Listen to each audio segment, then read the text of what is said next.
Thank you. Now, it's the biggest reform to employment for a generation, and that's according to the Work and Pension Secretary Liz Kendall, who's unveiled Labour's long-awaited back-to-work plan today to MPs in the Commons.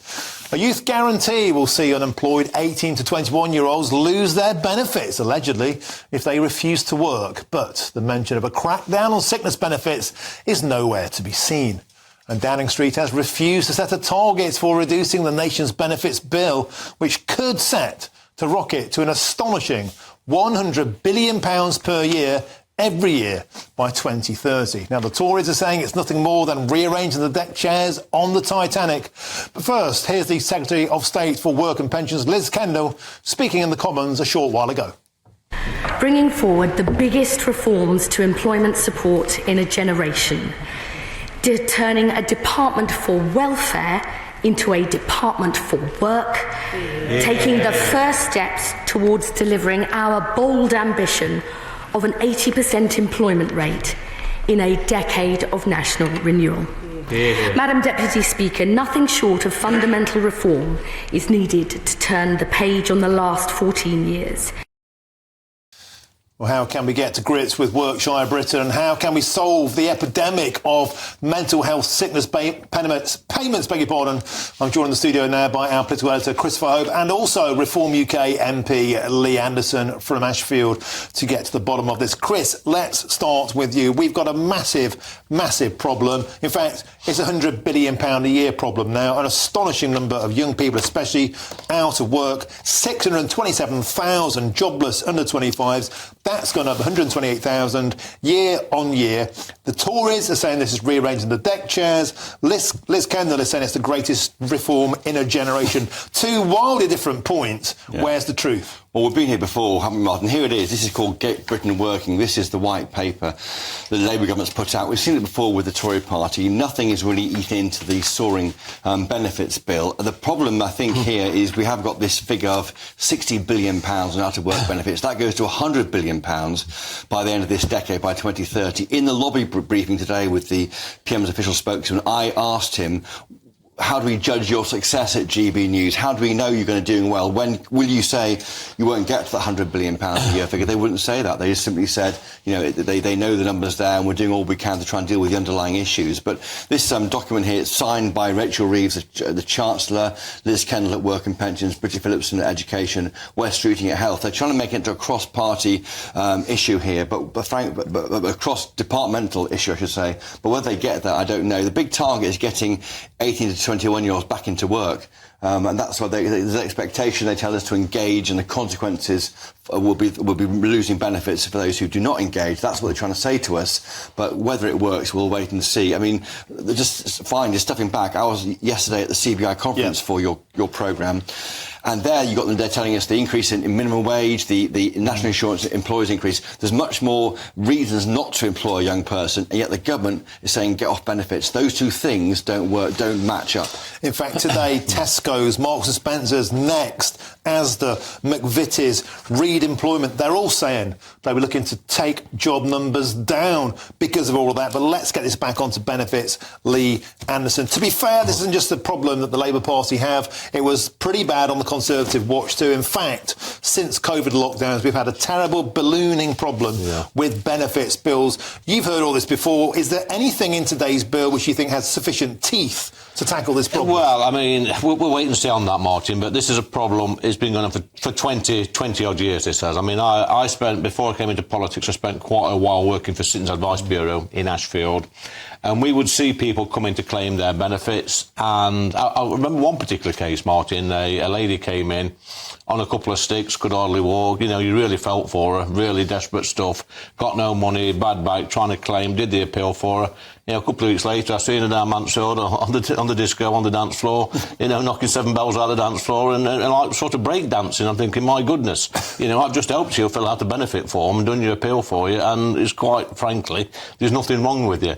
Which makes me mad, because there are genuine people out there who need our help and our support, and you tend to find that the ones who need the help and support and that extra benefit, if you like, that financial assistance with their disabilities, they seem to, sometimes they're too proud to claim that benefit and just carry on going to work. Meanwhile, you've got this second, third generation of work shy, malingerer, You can call it what you want, but they've been brought up in households where there's never been any work. You know, in a place like Ashfield, where we have a tradition of hard-working, coal miners, factory workers, it really gets on their goat. They're furious about this. They see so and so down the lane, never done a day's work in their lives. They're sat there smoking the weed all day. 72-inch flat screen. Are they work shy? Is that fair, or do you blame them, or the choices are very limited to them?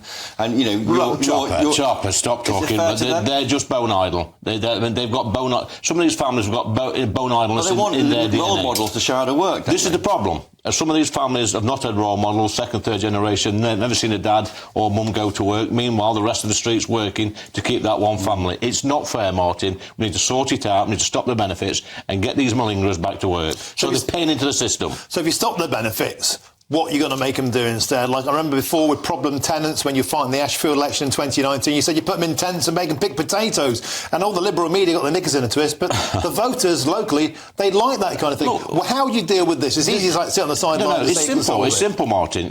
We live in a civilised society where we should all make a contribution. And if we've got genuine sick people, disabled people, we should help and support them. But there's far too many people in this country swinging the lead. And I say, if you don't go to work, if you don't contribute towards society, and be a good citizen, then we'll stop your money.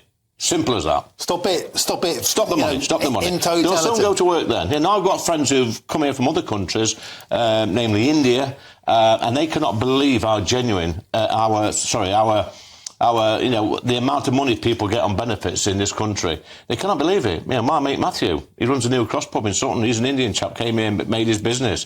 He said, I can't believe it. People are staying at home and not paying into the system. They're getting money. They're going out. They're going on holiday. They've got cars. It's unbelievable. Isn't that punishing these young people for the sins of their parents who aren't showing them how to get a job in the first place? No, it's not punishing. It's being kind. It's tough love, like Martin said earlier. You've got to show these people that the way out of poverty in this country is through hard work, it's through education, it's through training, it's through opportunities. Your story is one of striving. You walked when you sold your car, didn't you? I think, and you walked. I did, yeah. You walked to work when you're at the mine. I was Chopper. Yeah, I was a single parent, and I had a car, and I thought, well, I've got to make a few savings here. Money's tight, so I decided to get rid of my car and walk everywhere. I lost a bit of weight as well. Maybe you should do the same again, Lee. But on a serious point, that's rude. James Reed from Reed Recruitment. He hires thousands and thousands of people. He made a point which struck me earlier on. He said it's deeply concerning that something has happened in our society. We've given permission to young people almost to withdraw. He's talking about how easy it is to get signed off on sick for mental health and how they're never checked upon and how we are actually betraying these people and doing them a disservice by making it so easy to get onto benefits. Well, I spoke very, very recently to a public service worker on a good salary who said to me, if I wanted to spend a little bit more time at home with my family, all I've got to do is go to the doctors and get a sick note for mental health or anxiety. He says, and I can have 6 months off, full pay, another 6 months off on half pay, go back to work for a week, then drop off again. This is where the problem is. It can be far too profitable, Martin, for people to get signed off. GPs aren't that bothered, sign a bit of paper, go on, clear off. But this is taxpayers' money.